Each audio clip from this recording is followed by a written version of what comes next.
Bendiciones a todos, Dios los bendiga. Bueno, pues muy atentos en el devocional de hoy y el de mañana, que va a tocar tal vez algunas fibras muy sensibles de algunos, pero a la vez es muy necesario. Estamos hablando de cómo estar sintonizados con Dios, cómo escuchar a Dios.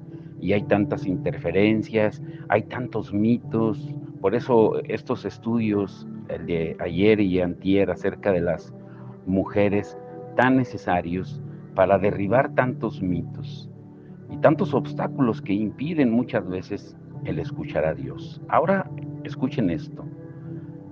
La mentira se ha convertido en el cáncer mortal entre creyentes y no creyentes.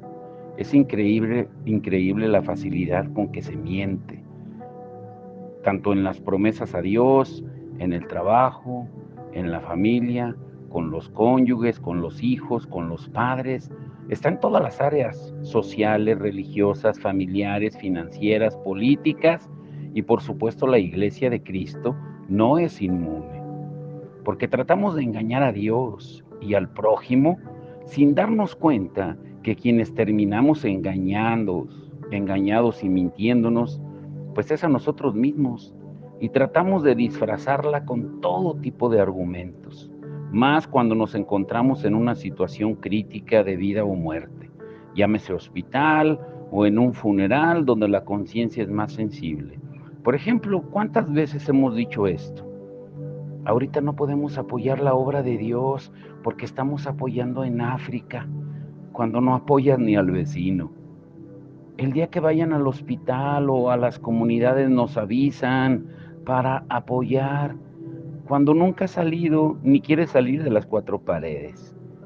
Es que la pandemia nos dejó con menos miembros en la iglesia y no hay finanzas, pero sigues con eventos para agregar miembros a la iglesia. Vamos a trabajar con los mejores materiales, cuando lo que buscas es sacar mayor ganancia. Ahora sí te prometo que seré un buen esposo o buena esposa, cuando seguimos sin amar ni respetar. Si se portan bien, hijos, les compraré esto o aquello, cuando solo manipulas, queriendo soldados y no hijos. Mamá, papá, tal día voy y te llevaré una ayuda, cuando piensas que con dádivas es la única manera de honrar. Voy a esperar el tiempo de Dios para mi pareja, cuando todo el tiempo subes fotos como si te ofrecieras al mejor postor. Ya voy a cuidar mi salud, cuando sigues comiendo lo que no debes. En 5 minutos estoy contigo, cuando parece que tienes el tiempo de Dios, donde un día es como 1000 años. Es que ya venía, pero pasó esto, cuando no has querido corregir tus malos hábitos. No he tenido tiempo para enviar la ayuda, cuando publicas que sí tienes tiempo para ir de compras. Ahora sí voy a ofrendar, cuando lo dices solo para salir de tu problema financiero. Ahora que murió mi padre o mi madre, Dios sabe cómo me preocupé por ellos, cuando ni viviendo cerca los visitabas. Yo estoy dispuesto a dar la vida por mis pastores, y en la primera oportunidad divides la congregación. Yo arreglo esto o aquello, tal día lo hago, pero nunca se llega a la fecha. Y podríamos seguir y seguir mencionando todo tipo de mentiras, mientras no entendamos que la mentira es tan grave y mortal como los pecados visibles, como matar, robar, adulterar, fornicar, estafar, emborracharse, drogarse, etcétera, etcétera, etcétera. Uy, y si contáramos las mentiras de los ministros, de los pastores, con esas frases que suenan tan espirituales pero tan llenas de mentira. Dios me dijo, Dios me habló, Dios te dice, Dios quiere, Dios siente. Y tantas mentiras que se dicen en el nombre de Dios. Mientras sigamos con ese cáncer, seguiremos infectados, ignorando que los mentirosos no entrarán en el reino de los cielos. No solo la gente malvada se va a ir al infierno, también los mentirosos. Y solo te hago estas preguntas. ¿Por qué fue el primer juicio del pueblo de Israel antes de entrar a la tierra prometida? La causa principal no solo fue la avaricia y codicia de Acán, sino la mentira. ¿Cuál fue la causa del primer juicio en la iglesia primitiva del libro de Hechos de Ananías y Zafira? Mentir y robar. Es interesante que las riquezas o finanzas siempre tienen relación con la mentira, tanto que el mismo Satanás se las ofreció a Jesús a cambio de adoración. Y hoy en día, en la iglesia, sigue ofreciendo lo mismo. Prosperidad con un evangelio egoísta y materialista que se preocupa solo de ellos mismos, pero no del prójimo. Hoy Jesús nos sigue diciendo lo mismo que hace más de 2000 años. El que habla mentira es de su padre el diablo. Solo medita en estas escrituras y que el Espíritu de Dios traiga convicción a nuestra vida. Solo recuerda que el que es perfecto, dice Santiago, refrena su lengua para no hacer promesas a la ligera, porque de otra manera se nos cuenta como pecado, como dice Deuteronomio 23, 21 al 23, Juan 8:44, Hechos 5 del 1 al 11, Apocalipsis 21, 8, Juan 16, 7 al 8, y solo examinémonos hoy para ver si de verdad estamos en la fe, como dice 2 Corintios 13, 5. Ahora, todo esto que te acabo de mencionar solamente es el preámbulo, la introducción del tema de hoy. El tema de hoy es: no podemos escuchar a dos amos. ¿Qué quiere decir esto? No puedes escuchar las mentiras del diablo y la verdad de Dios. Pero Jesús habló específicamente de que no se puede servir a dos amos. Ahora yo te pregunto, ¿a qué amo escuchas? ¿Tú sabías que quienes sostenían el ministerio de Jesús con sus recursos eran mujeres? Lee Lucas 8 del 1 al 3. Ahora, escucha muy bien esto. La lección más difícil de aprender, cual crees tú que sea. La lección más difícil de aprender. Pablo le dice a Timoteo en 1 Timoteo 6:10, porque la raíz de todos los males es el amor al dinero, por el cual codiciándolo algunos se extraviaron de la fe y se torturaron con muchos dolores. Este es uno de los textos clave de la Biblia. A muchos les encantaría quitarlo o dejarlo a un lado junto con aquel de la aguja y el camello, pero no es posible. Darían mucho dinero para que la palabra de Dios no fuera tan clara y directa. En el contexto del cual estamos hablando, podríamos decir que hubieran comprado a quien fuese necesario para que Dios no dejara escrito algo tan radical. Vivimos intentando reajustar nuestras creencias. Cuando predicamos, hablamos o escribimos, solemos echar tierra sobre algunos asuntos para que lo que Dios dice sobre el dinero no suene tan fuerte, y mucho más en la mentira. Defendemos el principio aquel de dar una de cal y otra de arena, porque a la iglesia en general siempre le ha gustado tener dinero. Siempre ha intentado algo imposible: reconciliar sus muchas posiciones con la vida sencilla y pobre que disfrutó su fundador, Jesucristo. Mientras tanto, siguen resonando en nuestros oídos a lo largo de la historia las enseñanzas del Señor Jesús. Mateo 6:24. Nadie puede servir a dos señores, porque o aborrecerá a uno y amará al otro, o se apegará a uno y despreciará al otro. No podéis servir a Dios y a las riquezas. Por mucho que nos empeñemos en ocultarlo o en intentar darle otro sentido, todo en la vida se reduce a ese dilema: o le damos el primer lugar a las riquezas y a lo material, o se lo damos a Dios. O Dios es nuestro Dios, o lo es el dinero. O Él es la verdad, o creemos la mentira. Solo hay dos dioses: el único, el creador, y todos los demás ídolos escondidos de alguna u otra manera bajo el brillo del dinero y el poder. Todo en la vida se reduce a esa sencilla decisión. Si buscamos el fondo de casi todas las disputas, discusiones sociales, materiales, familiares e incluso espirituales, como mencionábamos hace un momento, nos encontramos con el amor al dinero, el afán de poseer y que nos lleva a ser mentirosos. Nada más y nada menos que eso, pura idolatría, porque todos los problemas en nuestra vida comienzan cuando ponemos cualquier otra cosa en el lugar que solo le pertenece a Dios, cuando amamos y adoramos a algo o a alguien que no es Él. En Juan 2:15 al 17 dice que Jesús se hizo un látigo con unas cuerdas y expulsó a todos del templo.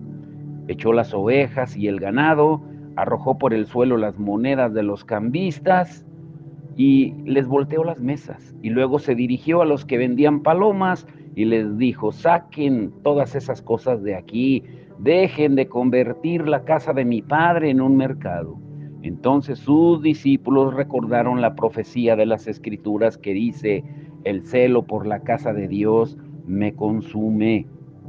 Todos recordamos que lo primero que el Señor hizo en su ministerio público fue convertir el agua en vino, en la celebración de unas bodas. Después de eso, entró en el templo para echar a los comerciantes, volcó las mesas, desparramó las monedas, hizo que todo lo material perdiese su lugar, porque por definición el templo debe ocuparse de lo espiritual. Pero a nosotros nos sigue encantando el dinero. La casa de Dios es casa de oración, dijo en Mateo 21:13. Dios no quiere que el comercio ocupe su lugar. Jesús volvió a hacer lo mismo al final de su ministerio, porque a pesar de todo lo que había hecho y enseñado durante esos 3 años, los religiosos seguían viviendo de la misma manera. Y grábate eso, a veces el dinero toma el lugar de Dios, incluso en la iglesia. Hoy mismo las cosas no han cambiado mucho entre los que nos llamamos cristianos. Nos gusta demasiado el dinero y el poder. Llenamos la casa de Dios de compras, de ventas. Bueno, se vende hasta la comida, de conversaciones y predicaciones sobre el dinero. Pasamos el tiempo hablando de planes y presupuestos, pero no para ayudar a los que no tienen, sino para llevar a cabo nuestros proyectos. ¿Cuánto tiempo pasamos hablando del dinero?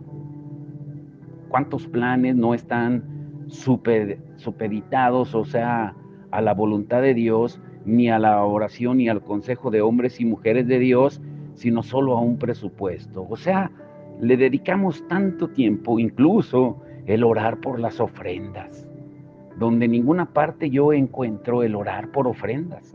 Encuentro agradecimiento por las ofrendas, como Pablo dice en 2 Corintios capítulo 9.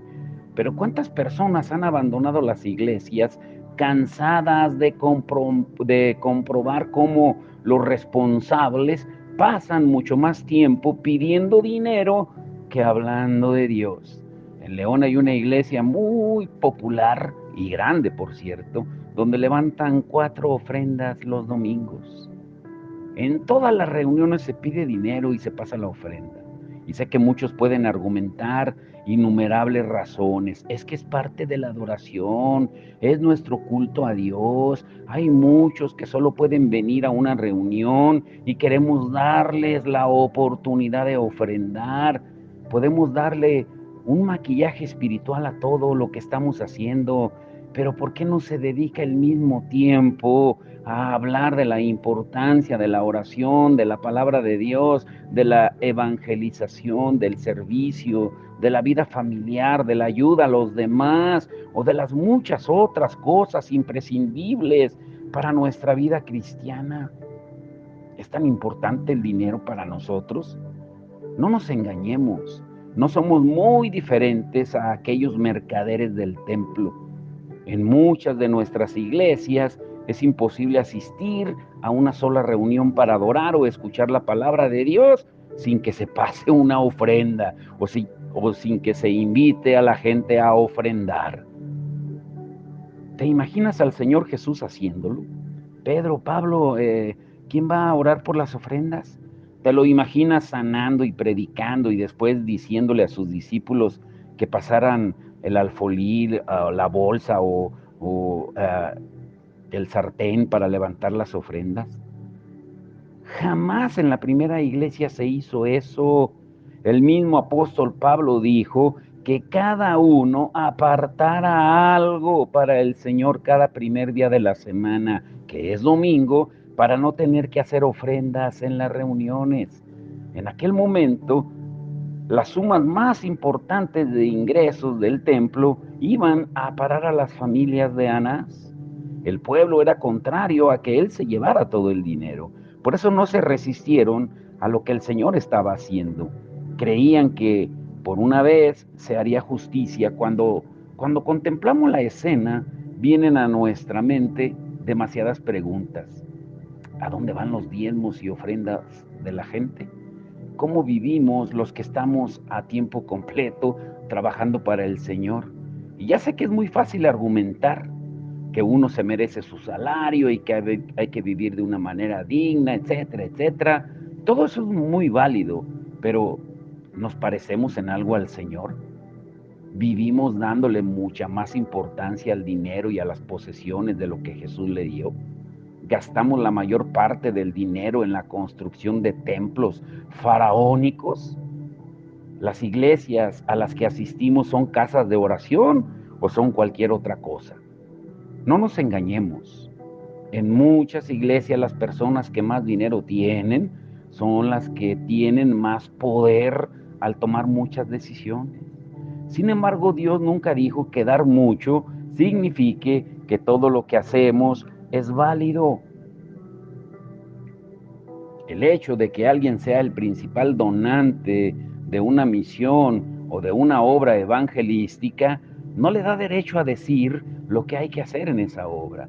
Lamentablemente, en muchos lugares ha llegado a ser así porque la iglesia ha dejado de ser casa de oración para ser casa de influencias.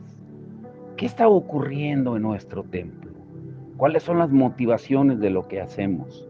¿Le entregamos a Dios nuestra contabilidad junto con la limpieza de nuestras cuentas y negocios? ¿Qué ocurriría hoy si el Señor apareciera físicamente en medio de algunos ministerios, misiones, editoriales, cantantes, salmistas? Y no quiero hablar de los problemas de los derechos de autor, de las ganancias de algunos dirigentes, predicadores, músicos, ni de sus coches, sus casas, sus gastos. Mejor no seguir hablando del dinero y el lujo que tienen determinadas iglesias que se llaman cristianas, mientras miles de personas no tienen quien les ayude. Y escuchen muy bien esto.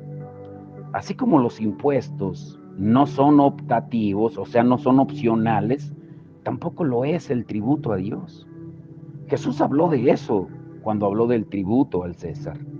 Dice la palabra de Dios en Mateo 22, 18 al 21. Pero Jesús, conociendo su malicia, dijo: ¿por qué me ponéis a prueba, hipócritas? Muéstrenme la moneda que se usa para pagar ese impuesto. Y le trajeron un denario y les dijo: ¿de quién es esta imagen y esta inscripción? Ellos le dijeron: del César. Entonces él dijo: pues dad al César lo que es del César y a Dios lo que es de Dios. Mateo 22, 18 al 21.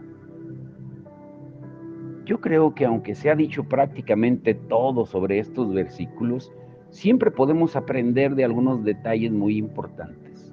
Primero, el hecho de que el Señor tuviese que pedir una moneda, pues demuestra la pobreza extrema de Jesús y su total independencia, del dinero. Vivía sin llevar ni una moneda encima. No le preocupaba lo que pudiera comprar o tener.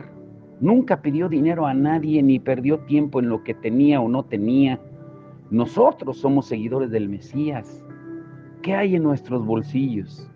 ¿Somos capaces de vivir tan despreocupados del dinero, dependiendo solo de Dios? ¿O más bien vivimos pidiendo a los demás lo que quizá Dios no nos ha dado, buscando razones espirituales para cumplir nuestra voluntad y no la de Dios?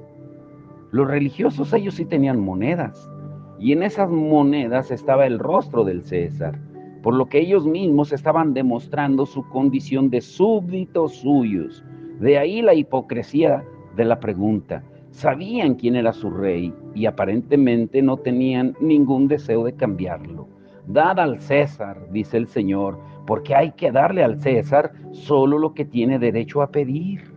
Para un cristiano, dar tributo al César es parte de su obediencia a Dios. Los fariseos proclamaban su dependencia de Dios y su libertad para no pagar impuestos. Los herodianos ayudaban a los romanos y si daban tributos, se hacían merecedores a muchos favores. Así que si Jesús se ponía del lado de uno, los que seguían al César le desafiarían. Y si se ponía en lugar del César, el pueblo se rebelaría. Pero Dios siempre toma la decisión correcta. El tributo a nuestro gobierno no es optativo, no es opcional. Darle a Dios lo que le pertenece tampoco es opcional. Cuando no damos al César, estamos defraudando como ciudadanos. Cuando no entregamos lo que tenemos a Dios, le estamos robando a nuestro Creador. Escucha esto. Esta es la parte central del estudio. La parábola de las minas, que está en Lucas 19, 16 al 24. Porque no hay diferencia entre lo sagrado y lo secular, porque todo es de Dios. Dice Lucas 19, 16 al 24.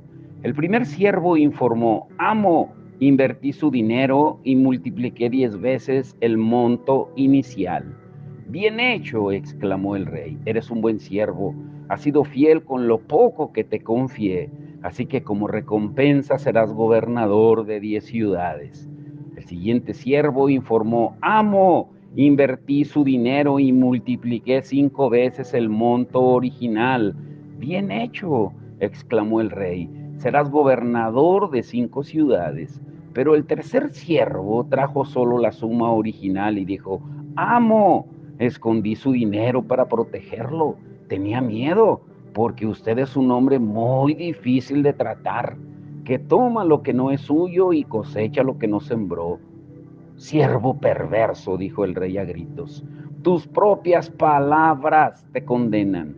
Si sabías que era un hombre duro, que tomo lo que no es mío y cosecho lo que no siembro, ¿por qué no me depositaste mi dinero en el banco? Al menos hubiera podido obtener algún interés de él. Luego, dirigiéndose a los otros que estaban cerca, el rey ordenó: quiten el dinero de este siervo y dénselo al que tiene más. Todo lo que tenemos, escúchalo bien, viene de Dios. Eso lo sabemos. Lo que hemos ganado no es fruto de nuestro trabajo en primer lugar. En esto ya no todos parecen estar de acuerdo, porque olvidamos que no podríamos hacer nada si Dios no nos hubiese dado salud, fuerza, sabiduría y bastantes cosas más. Todo lo que tenemos lo hemos conseguido porque Dios nos lo dio.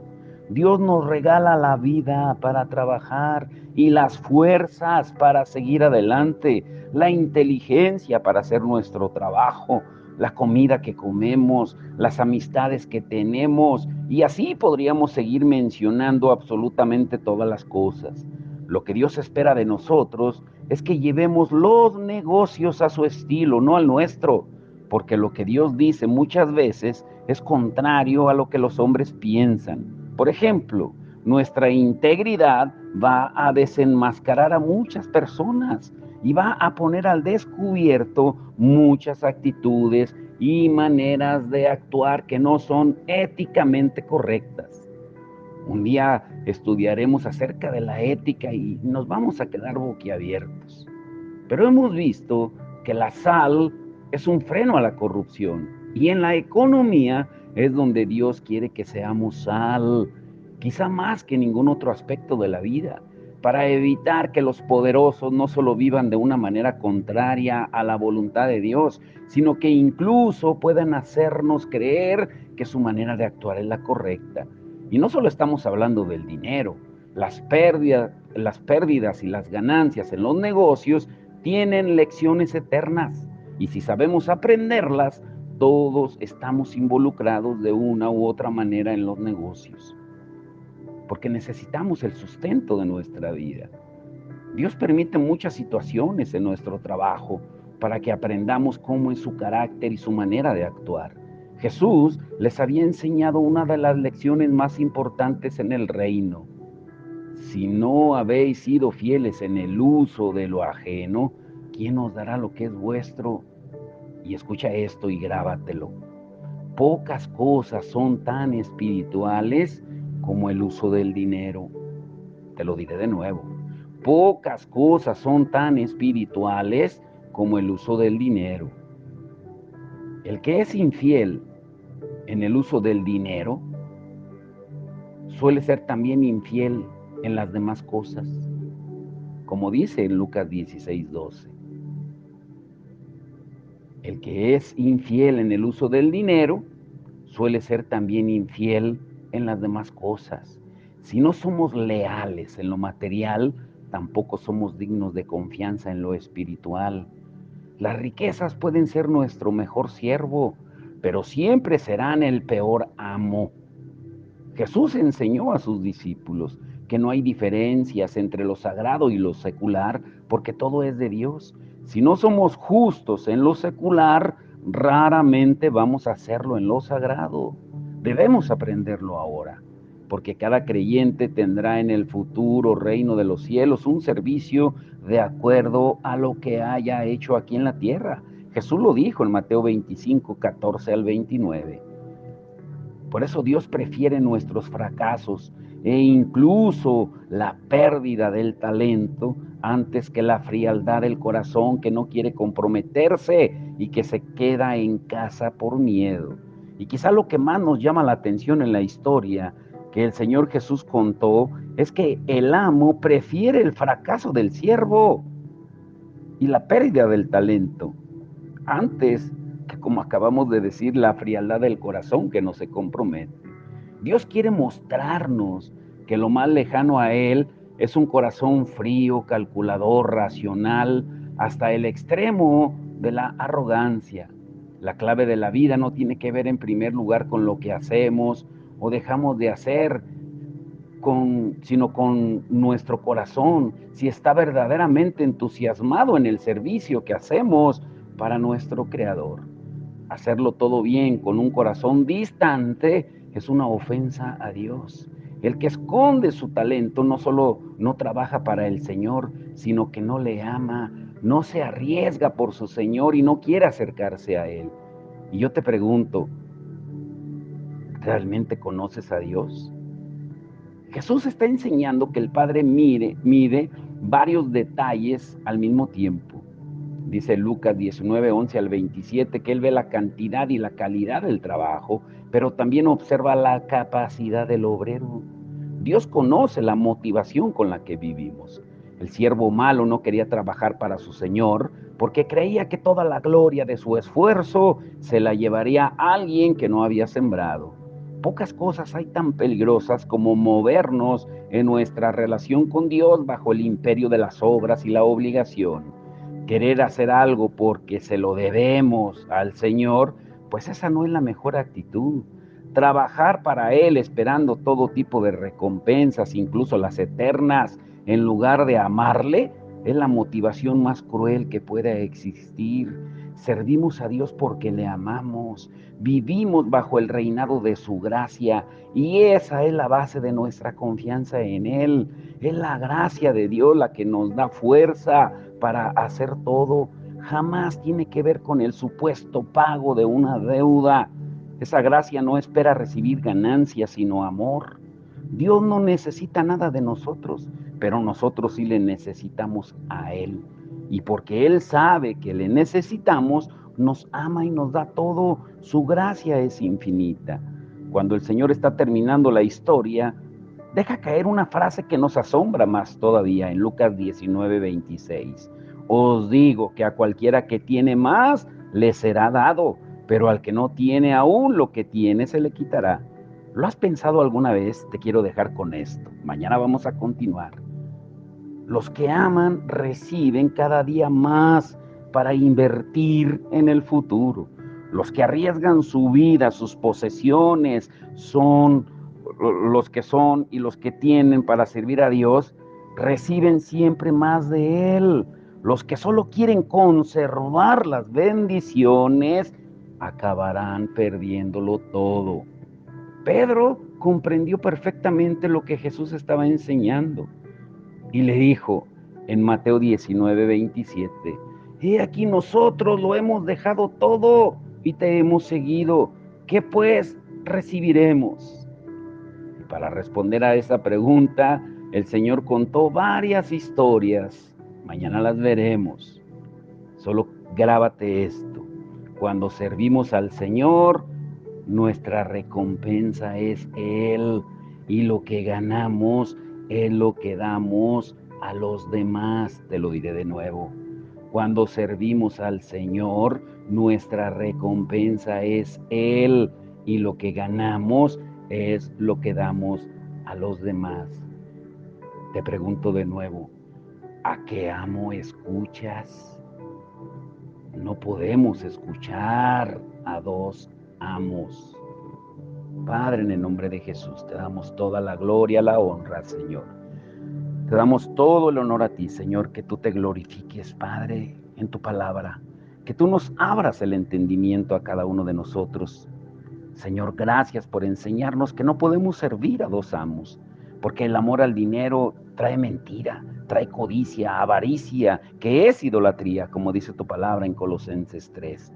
Señor, y hoy como tú nos hablabas, es impactante, Señor, la mentira como es ese cáncer que contamina al pueblo de Dios y lo lleva a codiciar, a avariciar, a pensar en ellos, incluso hasta en su propia salud, pensando de que ignorando al prójimo y yendo solo a la iglesia a cantar, a aplaudir y escuchar de ti, decir que aman a un Dios que no ven e ignorar al prójimo que sí ven, que eso dará vida eterna. Pero ¿cuál equivocados estamos?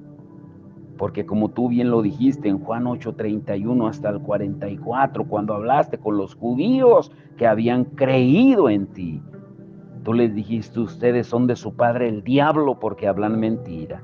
Hoy, Señor, que toda mentira quede desarraigada de tu pueblo.